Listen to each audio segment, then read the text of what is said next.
This is a brief tutorial for the game River Valley Glassworks as played on Board Game Arena. River Valley Glassworks is a game where you are collecting stones, creating columns and rows, paying attention to the rarity of those stones, the shape and the color, in order to get the most possible points by the end of the game. The turn structure is fairly straightforward. You are going to first place one of the 3 gems that you have in your hand onto the river. These 6 spots are the river, and this is the lake. And then when you place it, you will place it based on the shape of your gem. So this one right here can only be placed here. The diamond can be placed here, and this ovalish shape here can be placed on this one. When you place it on that, then you take all of the gems from an adjacent one. So for example, I could place this white one here and then take both of these or both of these.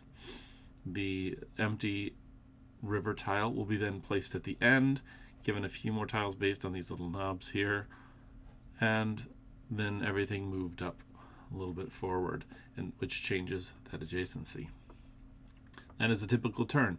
You are placing a tile and gaining tiles that are adjacent to it and putting those tiles on your board.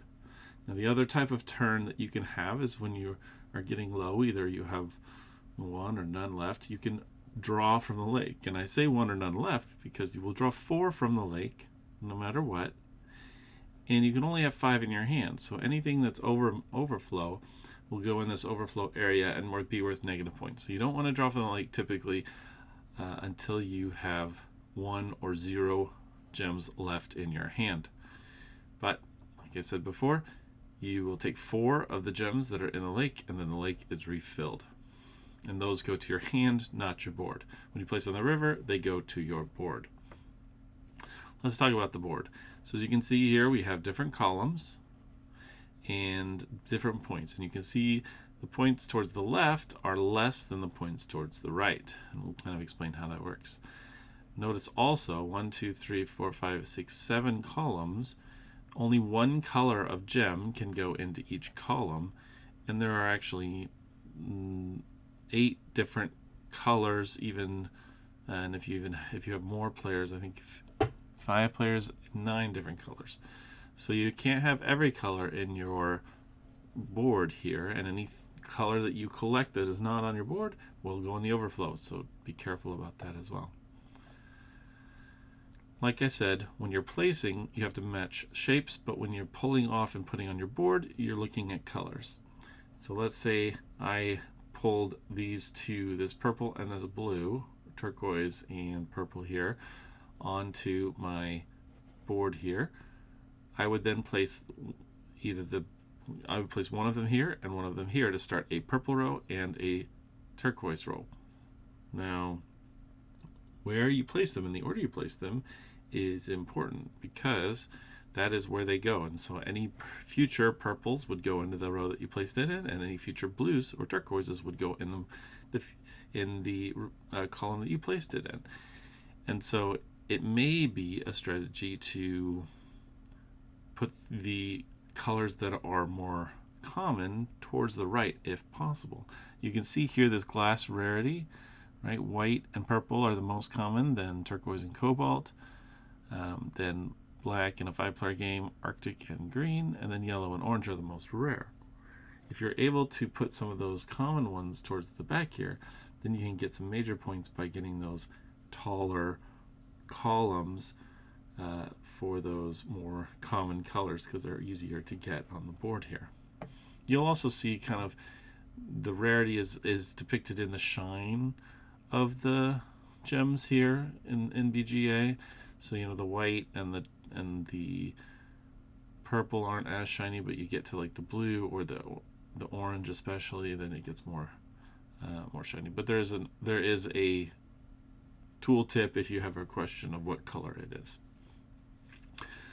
So we're talking about putting things in rows and columns. The 2 main ways that you score points in the game when the game ends is you first look at the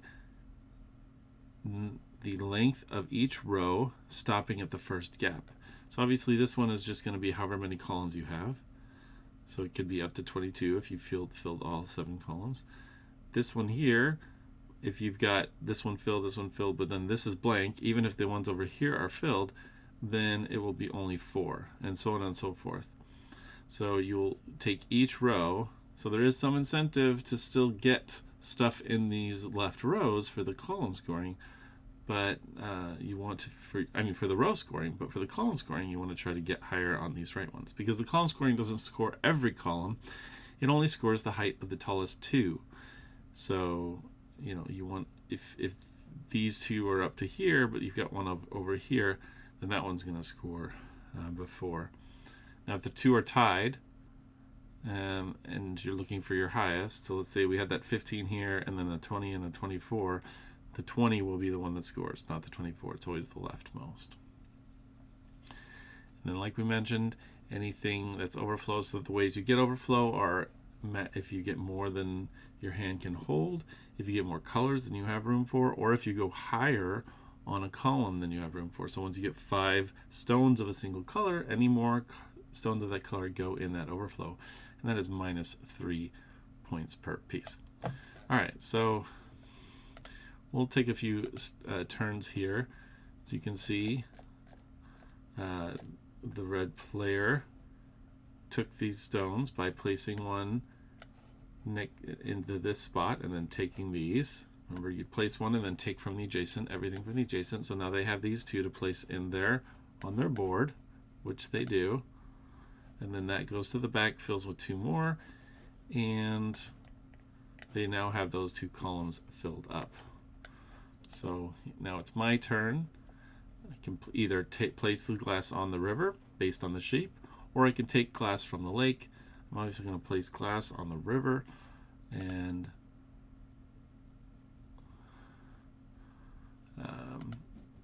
so I put one here and then take these 2, and then I place these 2 on the board here. I want to try to get some of the little bit more rare ones there, but ended up placing these down here, and it's so on and so forth. So this is going to continue through. I'm going to skip ahead towards later in the game so we can see what a full board looks like and how that would score.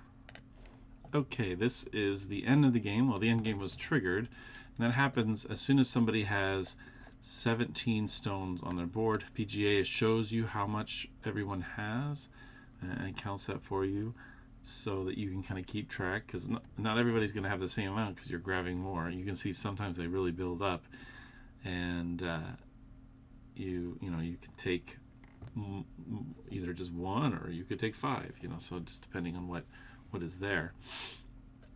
After the end game is triggered, you finish that round, and then everybody gets 1 more turn, and then the scoring happens. So this was my first game. I kind of messed up here. I was kind of focused on the rows, which was good, but I should have popped up a couple of these columns over here, because now the only 2 columns that are going to count, because these are all tied, are these blue ones here, 3 and 6 points. But if I'd put like a purple and a white, then I could have got 16 and 20 points. So you have to balance both the rows and the columns. Here, they were able to get these 2 columns up this high, and then they got all the way to the 22, and then here the row, it stops here because there's a gap, so only 6 points there. They got these 2 rows all the way over here, and then these 2 points. And then this player, who ended up winning, because they've got a decent balance here, right? So they got this full row. This row goes up to here. There's a bit there. None for these 2 rows, but then up to 10 here and 16 there. And then any overflow will be -3 per piece, but it didn't look like anybody got any. It's not too hard to avoid if you're careful. And everybody places the last of their